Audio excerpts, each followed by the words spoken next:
Hello to all, welcome back to my channel. My name is Ashi Verma और आज की video होने वाली है जो अभी आर का एग्ज़ाम हुआ है 27 जुलाई को, उसके बारे में, उससे रिलेटेड। वैसे तो मुझे पता है कि मैं थोड़ा लेट हो चुकी हूँ ये वीडियो बनाने में, बट वैसे मेरा बनाने का मन भी नहीं कर रहा था इससे रिलेटेड कोई वीडियो, बट सोचा कि आज तक इतना कुछ शेयर किया है तो फिर ये भी कर ही देते हैं कि कैसा गया एग्ज़ाम।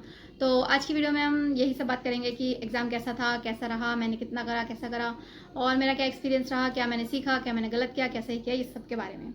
ठीक है, और आगे क्या करना है।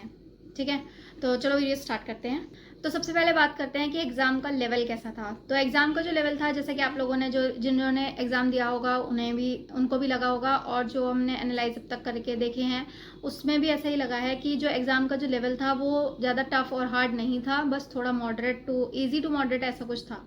ठीक है, तो मतलब काफ़ी हद तक उसके क्वेश्चंस ऐसे थे कि जो लोग लगातार पढ़ रहे हैं, जो लोग कर रहे हैं, वो आसानी से कुछ पार्ट उसका ऐसा है जो आराम से हो जाएगा, इसलिए उसको इजी टू मॉडरेट बोला जा रहा है।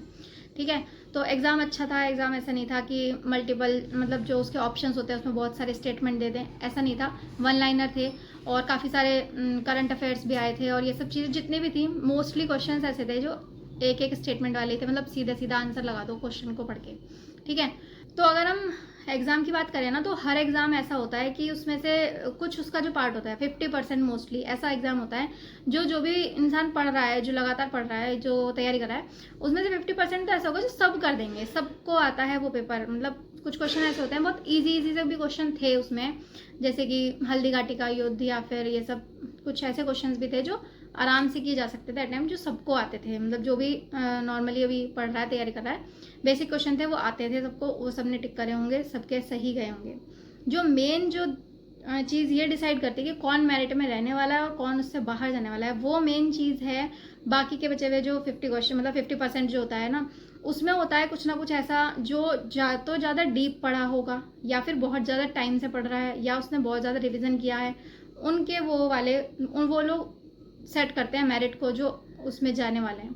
ठीक है, अगर हम उन 50% के बेस पर इस एग्ज़ाम को बहुत ही ईजी घोषित कर दें तो वो भी ठीक नहीं है कि मतलब उन 50% के बेस पे हम बोल दें कि ये वाला पेपर बहुत ईजी था, तो ऐसा नहीं है। 50% क्वेश्चन थे ऐसे जो अच्छे थे, आसान थे, जो करे जा सकते थे, लेकिन जो कुछ क्वेश्चन थे ऐसे जो केवल वही इंसान करेगा जो अच्छे से पढ़ा होगा, जिसने ज़्यादा अच्छे से तैयारी करी होगी और जिसने रिविज़न अच्छा किया होगा।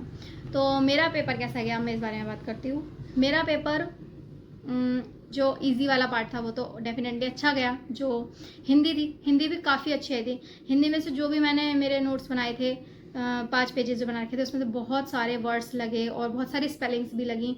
काफ़ी हिंदी का ठीक गया, हिंदी का अच्छा था। लेकिन जीके में मुझे जो मेरी गलतियाँ दिखी और जो मेरी लगी वो ये था कि जैसे एंड टाइम पर ना मैं सोची थी कि मैं थोड़ा सा वर्ल्ड ज्योग्राफी को भी रिवाइज़ कर लूँ और जल्दी जल्दी से थोड़ी बहुत करंट अफेयर की वीडियो देखी। तो मेरी जो ये 2 गलतियाँ रही, पहली ये कि मैंने करंट अफेयर बहुत टाइम से, मतलब लगातार नहीं चल रहा था, सिर्फ लास्ट के कुछ दिनों में देखा था। जो मैंने करंट अफेयर की वीडियोज़ अभी लास्ट में देखी ना, आई दृष्टि वाली, उनसे काफ़ी क्वेश्चंस लग गए थे, 2-3 क्वेश्चन। लेकिन मेरे को ऐसा लगता है कि अगर मैं करंट अफेयर को लगातार कर रही होती, जैसे कि मतलब प्रॉपरली करा जाता है, तो जिस तरह से करंट अफेयर को किया जाता है ना प्रॉपरली शुरू से, वैसे नहीं किया था। ये मेरी सबसे बड़ी गलती थी। तो इस वजह से मेरे कुछ क्वेश्चंस जो अच्छे सही हो सकते थे वो नहीं हुए, क्योंकि अच्छा खासा वेटेज आया था करंट अफेयर का। और मज़े की बात कि वो आसान ही था, मतलब ऐसा नहीं था कि ज़्यादा डीप पढ़ना पड़ जाएगा करंट अफेयर को, नहीं। अगर आपने पढ़ा होगा करंट अफेयर तो आप उसको आराम से टिक कर दोगे, ऐसे क्वेश्चन थे। तो मैंने उनको मेरी गलती थी कि मैंने करंट अफेयर नहीं पढ़ा था ढंग से। सेकंड गलती मेरी ये थी कि मैंने थोड़ा ज़्यादा टाइम वर्ल्ड ज्योग्राफी को दे दिया और उसके भी ज़्यादा क्वेश्चन नहीं आए, बस 1 या 2 क्वेश्चन आए थे, और मुझे उसकी बजाय अपने बाकी की चीज़ों को रिवाइज़ करना चाहिए था। मेरी गलती ये थी कि मैंने ज़्यादा रिविज़न नहीं किया। मैंने अभी जो इस पेपर को जो दिया है उसमें मैंने अटैम्प्ट तो ज़्यादा किए थे, बट मुझे ऐसा लगता है कि मेरा थोड़ा बहुत जो मैंने गेस करके लगाए थे, वो तुक्के वाले क्वेश्चन, वो थोड़े बहुत गलत हुए हैं, जिनकी वजह से मुझे ऐसा नहीं लगता कि बहुत अच्छा कुछ जाएगा। लेकिन हाँ, मैंने इस पेपर से कुछ 2-3 चीज़ें बहुत ज़रूरी सीखी, जो कि ये हैं कि करंट अफेयर को बिल्कुल भी हल्के में नहीं लेना चाहिए, उसको लगातार करना चाहिए। लास्ट टाइम पे करंट अफेयर नहीं हो पाएगी, तो आपको डेली या मंथली बेस पे आपको उसको लर्न करना है, रिवाइज़ करना है, ये सब करते रहना पड़ेगा। दूसरी चीज़ मैंने ये सीखी कि हमें ना ज़्यादा कंटेंट कलेक्ट नहीं करना है। जैसा कि मैंने अपनी पहली वीडियोज़ में भी लगातार बोला था कि ज़्यादा कंटेंट को इकट्ठा करने के बजाय अपने वाले कंटेंट को ही रिवाइज़ करो। तो वही था, लेकिन उसको मेरे को और भी ज़्यादा रिवाइज़ करना था, क्योंकि पेपर में कुछ भी ऐसा नहीं था कि ये है ही नहीं मेरे पास, मैंने पढ़ा ही नहीं है, कभी याद ही नहीं किया, ऐसा कुछ नहीं था सब वही जो था मेरे पास, मेरे कंटेंट मतलब मेरे नोट्स में था, मैंने पढ़ा था। लेकिन जो लैक था ना, वो लैक था रिवीजन का। रिवीजन अगर ज़्यादा किया होता तो वो चीज़ें याद भी आ जाती, और जैसे कि छोटी मोटी चीज़ें जो थी क्वेश्चन मेरे, वो इस वजह से गलत हुए क्योंकि मैंने उसका रिवीजन नहीं किया था। तो अभी इस वाले एग्ज़ाम के रिज़ल्ट से तो मैं क्या एक्सपेक्ट करती हूँ मुझे नहीं पता, क्योंकि मुझे ऐसा लगता है कि जो लोगों ने ज़्यादा रिवीजन किया है वो काफ़ी अच्छा स्कोर भी करके आए हैं। और अगर आपके भी मार्क्स 130 या उसके आसपास बैठ रहे हैं तो फिर आपका रिज़ल्ट अच्छा हो सकता है। बट अगर उससे कम बैठ रहे हैं तो हो सकता है आगे थोड़ी दिक्कत हो। मेरा मार्क्स की अगर मैं अभी बात करूँ, वैसे फाइनल आंसर की तो नहीं आई, लेकिन जो भी थोड़ा बहुत यूट्यूब के ज़रिए मैंने थोड़ा बहुत चेक किया तो उसके अकॉर्डिंग मुझे 100 या 110 के आसपास तो कुछ दिख रहे हैं, बट उससे ज़्यादा नहीं लग रहा है कि होगा।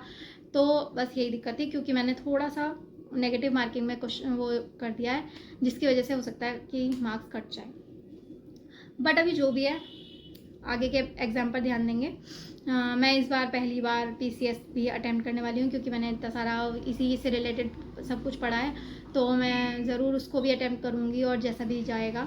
लेकिन अब मैं एक चीज़ बिल्कुल नहीं करूँगी कि मैं और कुछ करूँ। मैं मेरे पास जो भी कंटेंट है, जो भी मेरे पास बुक्स हैं, सिर्फ मैं उनका रिविज़न ही करूँगी। और अभी इन 3 महीने में, क्योंकि अभी पीसीएस आने में 3 महीने हैं, तो इन 3 मंथ्स में मैं जो करंट अफेयर मैंने नहीं ध्यान दिया था उस पर फोकस करूँगी, और साथ में मैं अपने ही नोट्स को रिवाइज़ करूँगी।